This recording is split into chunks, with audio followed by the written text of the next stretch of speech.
Hello, everyone. Welcome again to another Teacher Joseph podcast.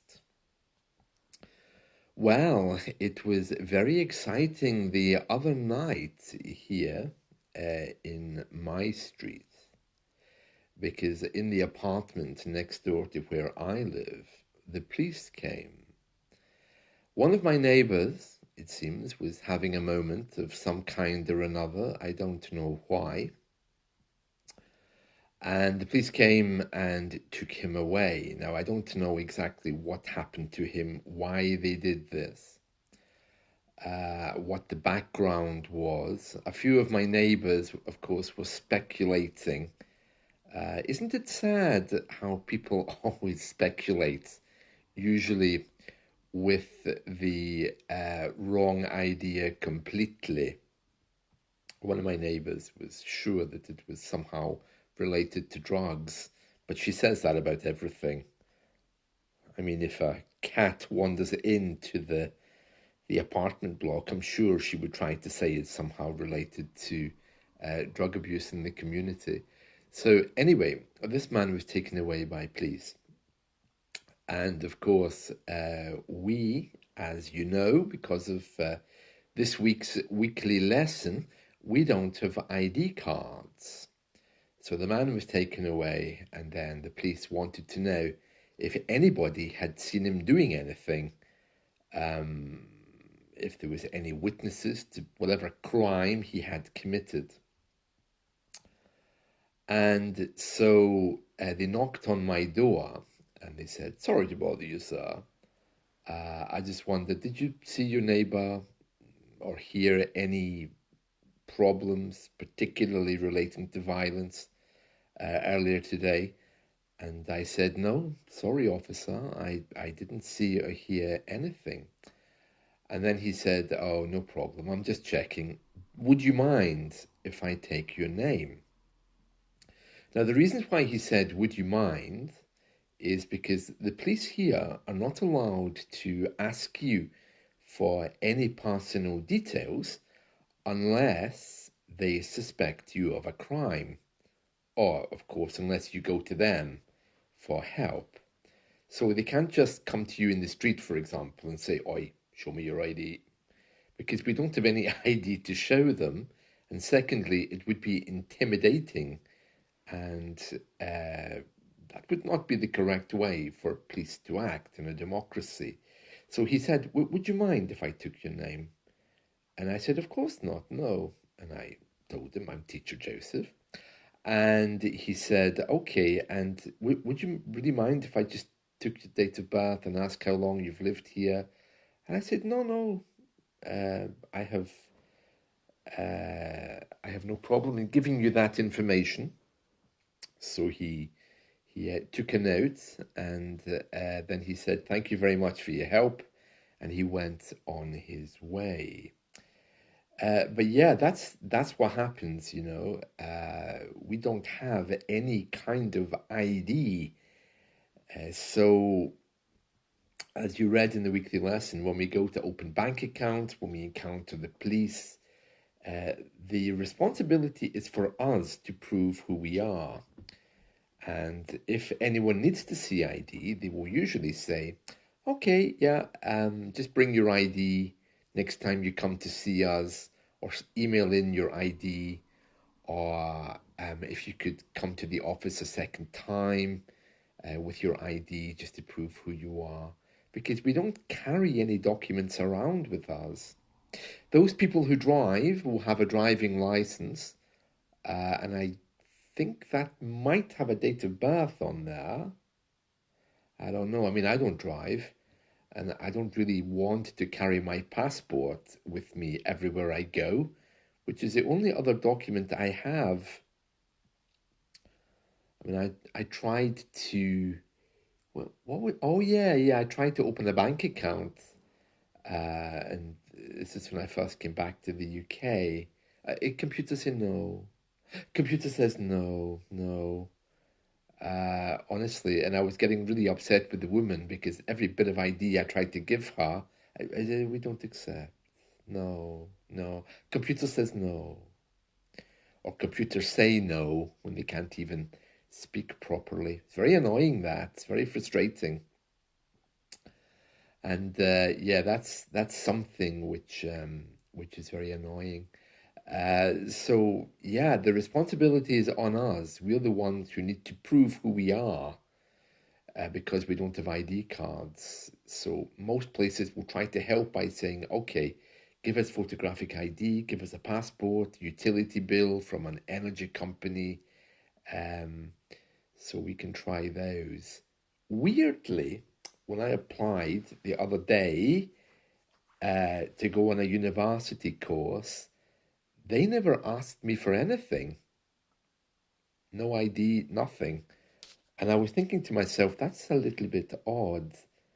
I wonder how they know who I am. Um, yeah, I got accepted on the course as well, so who knows how they do things. I mean, they must have ways of doing background checks, but the no ID card thing is simply because um, of our democracies. The government isn't allowed to build an official database of who we all are and where we all live. There are a few ID card schemes, like if you're under 21, there's an organization that can provide you with an ID card that's uh, well known. So shops will look at that and say, oh, yeah, yeah, I've heard of that ID before, that's fine. For example, in Scotland, there's a thing called the Young Scot card, which serves as a card to prove your age if you're a child and you want to pay the child rate uh, bus fare to get on the bus.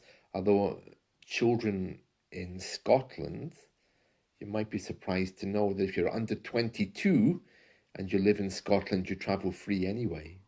Nice, isn't it? Also, many old people have concessionary cards for transport. They all would have a photograph on there. Actually, I still have my mother's concessionary card, which I kept after she died, and my grandmother's as well. I have that uh, somewhere. Lovely things to keep. Um, a little bit sad, but anyway, yeah. Moving on. So, yes, yes, the concessionary systems that they offer. So we do have ways of giving people uh, ID, but the responsibility is on us to find something to give that's acceptable. Yeah, so with the bank thing, they'll simply say, well, if you're opening a bank account, you can open it, but you're not going to get any bank cards. You're not going to be allowed any transactions unless you give us ID.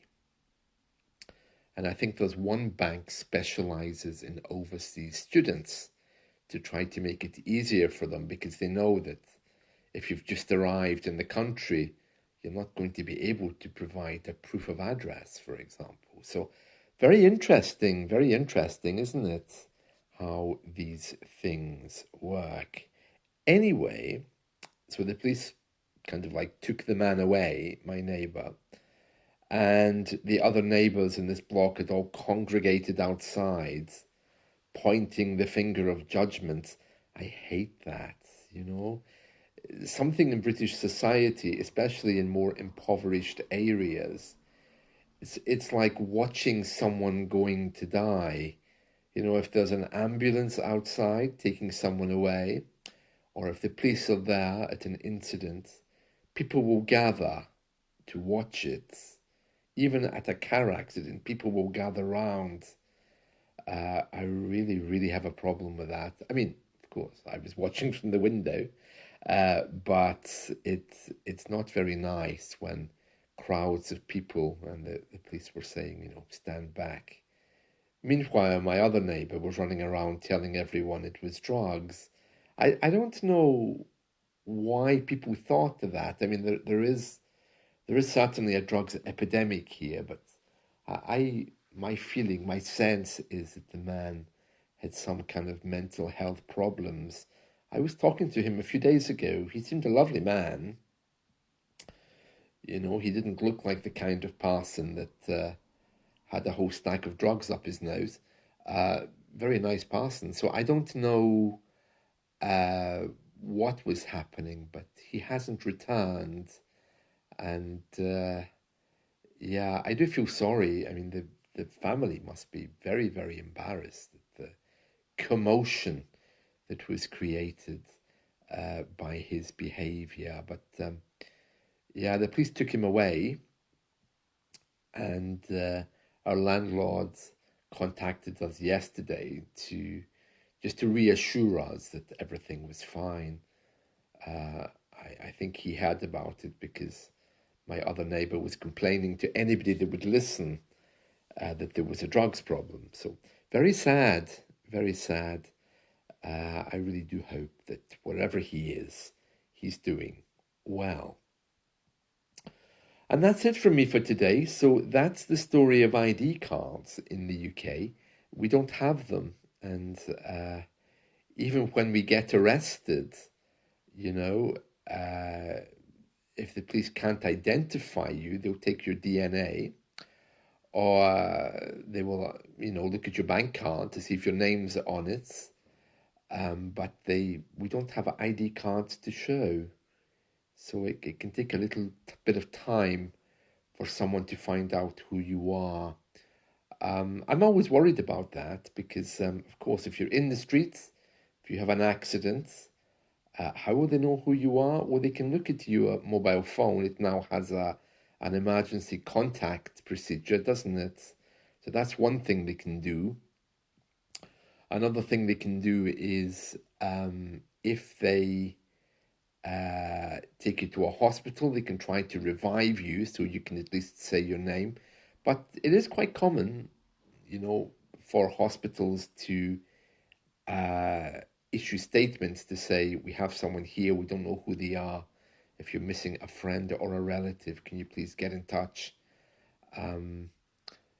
This person was found on a particular street. So, yeah, very difficult sometimes. And yeah, like I say, the responsibility is on us to provide ID to whoever needs it. So if we are unconscious or we can't do that, it's a little bit of a problem. And if you have your bank card with you, the paramedics can't simply access your bank accounts. They have to go to the police, who may be able to access some kind of database with the bank's permission, but usually it's much easier than that. Usually, if it's a small community, someone will recognize you or will know you. Alternatively, of course, hospitals and these places will make appeals. In a city, it can be very, very difficult. I mean, you could be taken to a hospital and maybe be unconscious for a few hours before anybody knows you're missing or before they're able to identify anything about you. Yeah, so always nice to have a piece of paper in your wallet saying, hello, I'm Teacher Joseph, and in an emergency, please contact this number. Might be a good thing to think about if you're ever coming to the UK. And that's it from me. So I hope you've enjoyed this podcast about ID cards. There'll be more coming tomorrow. And until then, have a lovely day.